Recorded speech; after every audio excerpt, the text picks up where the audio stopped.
दोस्तों, आज की कहानी एक ऐसे गैंगस्टर के ऊपर है जो अपनी पत्नी के लिए एक आम आदमी बन जाता है। लेकिन जब एक वुमन ट्रैफिकिंग गैंग गलती से उसकी बीवी को किडनैप कर लेता है, तब वो गैंगस्टर ऐसा कुछ करता है जिससे किडनैपर गैंग की भी हवा टाइट हो जाती है।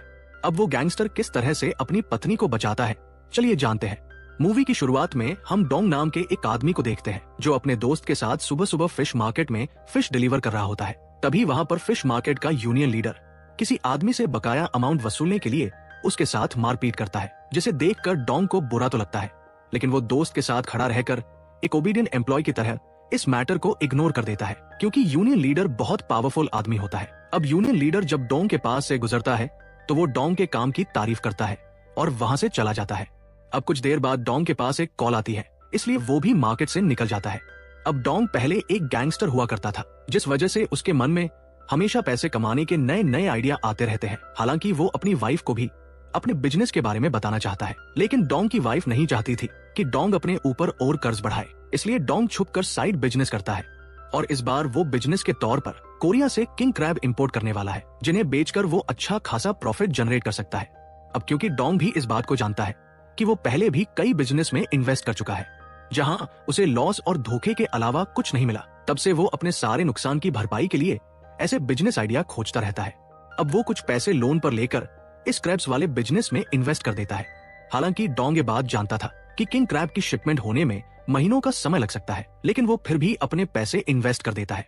अब अगले सीन में हम डोंग की वाइफ जिशो को देखते हैं, जो एक होटल में वेटर का काम करती है, क्योंकि डोंग की वजह से वो पहले ही काफी कर्ज में डूब चुके हैं और इस कर्जे को चुकाने के लिए वो दोनों कड़ी मेहनत करते हैं। अब डोंग जीशो के साथ घर जाने लगता है। वो जीशो को अपने नए बिजनेस के बारे में बताने की कोशिश करता है, लेकिन वो जीशो के गुस्से से बहुत ज्यादा डरता है, इसलिए वो जीशो को कुछ नहीं बताता। अब अगले सीन में हम कुछ गुंडों को देखते हैं जो एक बुजुर्ग से पैसे वसूलने के लिए आए थे। इसी बीच दादाजी की पोती वहां आ जाती है और वो गुंडे उस लड़की को ही उठाकर ले जाते हैं। असल में ये लोग वुमन ट्रैफिकिंग ग्रुप के मेंबर हैं, जो पैसे के बदले लड़की और औरतों को किडनैप कर लेते हैं। इसके बाद वो लोग उन्हें दूसरे देश में भेज देते हैं।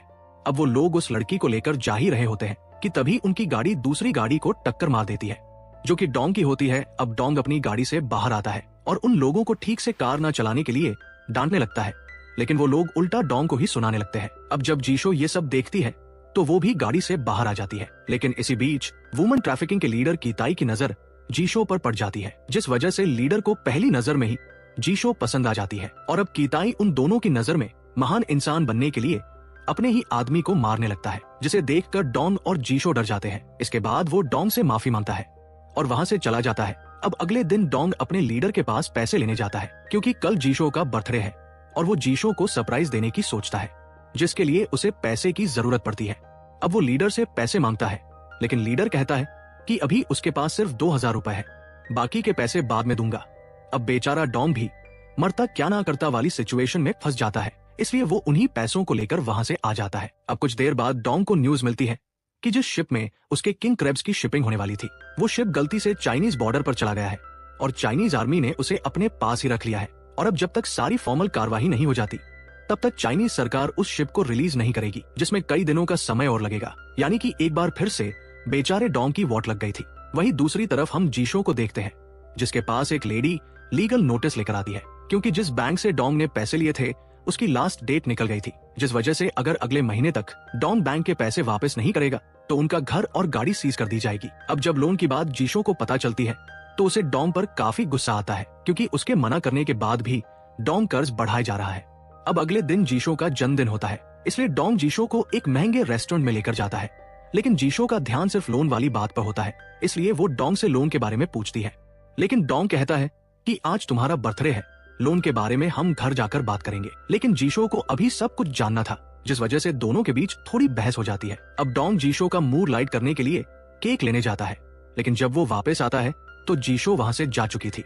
ये देखकर डोंग भी उदास मन से घर आने लगता है।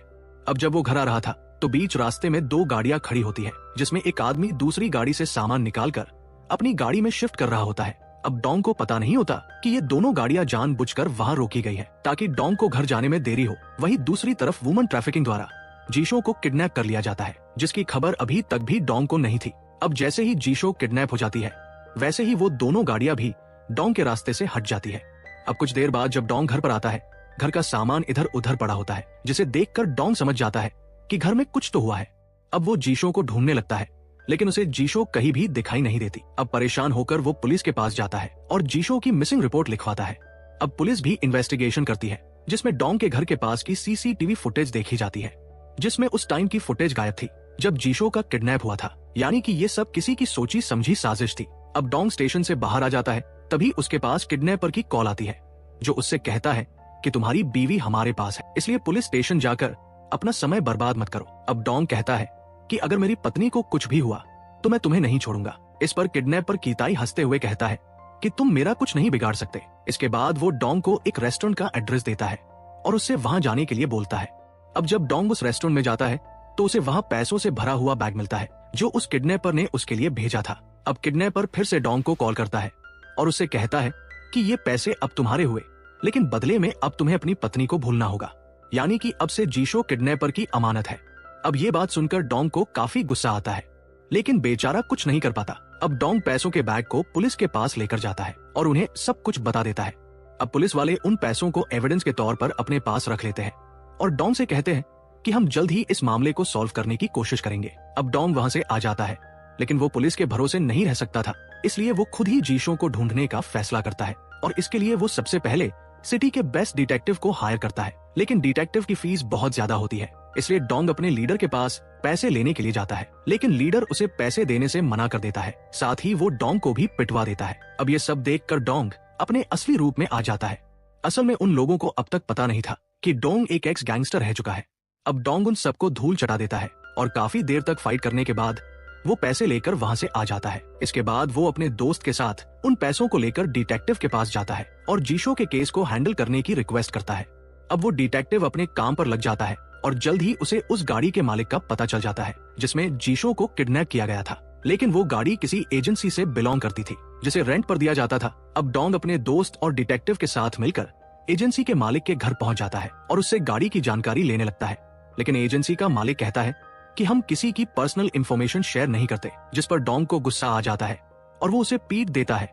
इसके बाद वो डरते हुए उस आदमी के बारे में बता देता है जिसने उस दिन गाड़ी रेंट पर ली थी। अब इंफॉर्मेशन मिलने के बाद वो लोग एक होटल में उस आदमी को ढूंढने लगते हैं, लेकिन वहां की मैनेजर बताती है कि ये आदमी कुछ दिन पहले ही होटल से चेकआउट करके जा चुका है। अब ये जानकर डोंग को और ज्यादा गुस्सा आने लगता है। इसके बाद वो लोग होटल से बाहर आ जाते हैं, लेकिन तभी डोंग देखता है कि एक आदमी कुछ लड़कियों को लेकर जा रहा था। अब डोंग को याद आता है कि ये आदमी तो वही है जिसने किडनैपिंग वाले दिन उसकी गाड़ी का रास्ता रोका था, जिस वजह से डोंग को उस पर शक हो जाता है। इसलिए उसके जाने के बाद डोंग उसकी गाड़ी को चेक करने चला जाता है और उसे गाड़ी के अंदर सेम वही कार दिखता है जो किडनैपर ने उसके घर पर छोड़ा था। अब ये देखकर उसका शक यकीन में बदल जाता है, इसलिए जब वो आदमी वापस आता है तो डोंग उससे बात करने की कोशिश करता है, लेकिन वो आदमी डोंग को ही धक्का देकर अपनी गाड़ी लेकर वहां से भाग जाता है। इसी बीच डोंग के पास पुलिस स्टेशन से फोन आता है कि हमें किसी लेडी की बॉडी मिली है। अब ये सुनकर डोंग जल्दी से पुलिस स्टेशन पहुंच जाता है। इसके बाद वो डरते हुए फोटो देखता है, लेकिन जब वो उस लेडी की फोटो देखता है तो उसकी जान में जान आती है, क्योंकि वो बॉडी जीशो की नहीं होती। अब डोंग वहां से आ जाता है। अब अगले दिन डिटेक्टिव को इस केस से जुड़ा नया सुराग मिलता है, इसलिए डोंग अपने दोस्त के साथ उसके पास चला जाता है, जहां डिटेक्टिव उसे बताता है कि जिन भी लड़कियों और औरतों का किडनैप हुआ था उनमें से एक लेडी की हाल ही में मौत हो गई थी और किडनैपर ने उस लेडी के हस्बैंड को भी तुम्हारी तरह कई सारे पैसे दिए थे। अब ये बात जानने के बाद डोंग अपने दोस्त के साथ उस आदमी से मिलने जाता है, जहां वो आदमी बताता है कि जब मेरी वाइफ किडनैप हुई थी तब वो काफी बीमार थी और उसकी बीमारी के पैसे कलेक्ट करने के लिए हमने वीडियो के जरिए एक ऑनलाइन कैंपेन चलाया था, जहां से हमें थोड़ी बहुत मदद भी मिलना शुरू हुई थी। लेकिन कैंपेन के कुछ दिनों बाद ही मेरी वाइफ किडनैप हो गई थी, जिसके बाद किडनैपर ने मुझे अपने पास बुलाकर कई सारे पैसे ऑफर किए। अब शुरू में तो मैंने पैसे रख लिए, क्योंकि मुझे लगा कि मेरी वाइफ कुछ दिन बाद तो वैसे भी इस दुनिया से चली ही जाएगी और अगर ऐसे में उसके बदले मुझे पैसे मिल रहे हैं तो पैसे लेना ठीक रहेगा। लेकिन बाद में मुझे अपनी गलती का एहसास हुआ, इसलिए मैंने किडनैपर के बारे में जानकारी कलेक्ट करना शुरू कर दिया। इसके बाद वो एक एनवलप लेकर आता है जिसमें किडनैपर के अगेंस्ट वो सारी जानकारी थी जो उस आदमी ने कलेक्ट की थी। अब डोंग उसे लेकर वहां से आ जाता है और अपनी गाड़ी में बैठकर उन्हें देखने लगता है। इसी बीच वो आदमी छत से कूदकर अपनी जान ले लेता है, जिसे देखकर डोंग को काफी बुरा लगता है। अब अगले सीन में हम जीशो को देखते हैं जो किडनैप होने वाली एक लड़की को कंसोल कर रही होती है। तभी उसे अपने रूम में एक विंडो दिखती है, जिसे देखकर उसके मन में वहां से भागने का ख्याल आता है। अब वो उस लड़की के साथ मिलकर विंडो को खोलने में कामयाब होती है। इसके बाद जीशो सबसे पहले वहां से निकलती है। फिर वो उस लड़की को भी वहां से निकालने की कोशिश करती है, पर इसी बीच किडनैपर के आदमी वहां आ जाते हैं और वो लोग उस लड़की को पकड़ लेते हैं।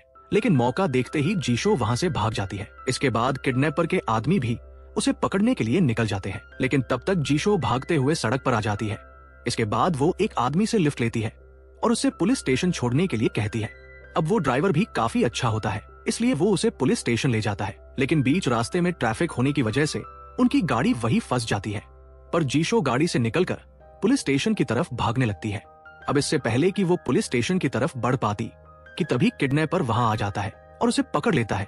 अब अगले सीन में हम डॉन को देखते हैं, जिसे किडनैपर के अड्डे का पता चल गया था। अब वो वहां पहुंच जाते हैं, लेकिन वहां ताला लगा होता है। अब डॉन के दोस्त ताले को तोड़ने की कोशिश करते हैं, लेकिन डॉन अपनी गाड़ी से गेट को तोड़कर अंदर चला जाता है। इसके बाद वो अड्डे पर आ जाता है। अब वो अपने रास्ते में आने वाले हर एक गुंडे को मारने लगता है। वहीं दूसरी तरफ किडनैपर के आदमी सभी किडनैप होने वाली लड़कियों को वहां से ले जाने लगते हैं, क्योंकि अब ज्यादा देर तक उन्हें यहाँ रखना सेफ नहीं था। वहीं डॉन के दोस्त भी उन्हें जाता हुआ देख लेते हैं, इसलिए वो उन लड़कियों को बचाने के लिए गुंडों को मारने लगते हैं। इसके बाद वो लोग गाड़ी खोलकर जीशो को ढूंढने लगते हैं, पर जीशो वहां नहीं होती है। वहीं डॉन अभी भी गुंडों से लड़ रहा होता है। तभी उसे वो टूटी हुई विंडो दिख जाती है। इसी बीच पुलिस भी वहां आ जाती है, लेकिन डॉन अपनी गाड़ी लेकर वहां से निकल जाता है। अब वो रास्ते में जाने लगता है, तभी उसके सामने एक गाड़ी आ जाती है। अब डॉन उससे हटने का इशारा करता है, लेकिन तभी वो किडनैपर को बैठे हुए देख लेता है। वही किडनैपर भी डॉन को पहचान जाता है, इसलिए वो अपने ड्राइवर से गाड़ी को रिवर्स करने के लिए बोलता है। अब डॉन भी उसकी गाड़ी का पीछा करने लगता है। अब काफी देर तक दोनों गाड़ियों के बीच टक्कर होती है। इसके बाद डॉन किडनैपर की गाड़ी को डोज करने की कोशिश करता है, लेकिन किडनैपर उल्टा डॉन की गाड़ी को टक्कर मारकर पलट देता है। इसके बाद वो अपनी गाड़ी से कुल्हाड़ी निकालता है और डॉन की गाड़ी पर बुरी तरह से हमला करना शुरू कर देता है। अब किडनैपर डॉन को देखने के लिए जैसे ही नीचे झुकता है, वैसे ही डॉन उसे पकड़कर गाड़ी के अंदर खींच लेता है और गाड़ी के अंदर ही उसे मारना शुरू कर देता है। फिर वो उसे गाड़ी से बाहर फेंक देता है और उसे दोबारा से मारना शुरू कर देता है और उसे तब तक मारता रहता है जब तक वो बेहोश नहीं हो जाता। अब किडनैपर को अधमरा करने के बाद वो जीशो के पास जाता है, जो किडनैपर की गाड़ी में बेहोश पड़ी होती है। इसके बाद डॉन उसे उठाता है। अब जब जीशो डॉन को अपने पास देखती है, तो वो उसे गले लगाकर रोने लगती है। इसी बीच पुलिस भी वहां आ जाती है और फाइनली डॉन अपनी वाइफ को बचाने में कामयाब होता है। अब अगले सीन में हमें न्यूज में दिखाया जाता है कि पुलिस ने किडनैप होने वाली सभी लड़कियों को बचा लिया है, जिसका क्रेडिट डॉन को जाता है। इसलिए अब डॉन गैंगस्टर की इमेज से हटकर सबके लिए हीरो बन जाता है। वहीं न्यूज में ये भी दिखाया जाता है कि कोरिया के जिस शिप को चाइनीज सरकार ने अपने कब्जे में ले लिया था, वो शिप भी अब फाइनली कोरिया के लिए रवाना हो चुकी है, जिसका मतलब ये था कि डॉन ने जिस बिजनेस में अपना पैसा इन्वेस्ट किया था, उसमें उसको प्रॉफिट होने वाला है। अब मूवी के लास्ट सीन में हमें कुछ हफ्ते बाद की कहानी दिखाई जाती है, जहां शिप के कोरिया आने के बाद डॉन को अच्छा खासा प्रॉफिट होता है। साथ ही वो अपना खुद का एक रेस्टोरेंट भी ओपन करता है और डॉन जीशो के साथ अपने रेस्टोरेंट में आता है। सब लोग काफी खुश होते हैं और इसी हैप्पी मोमेंट के साथ हमारी इस मूवी की भी हैप्पी एंडिंग हो जाती है। उम्मीद है दोस्तों आपको ये मूवी पसंद आई होगी। मिलते हैं अगली वीडियो में। राधे राधे।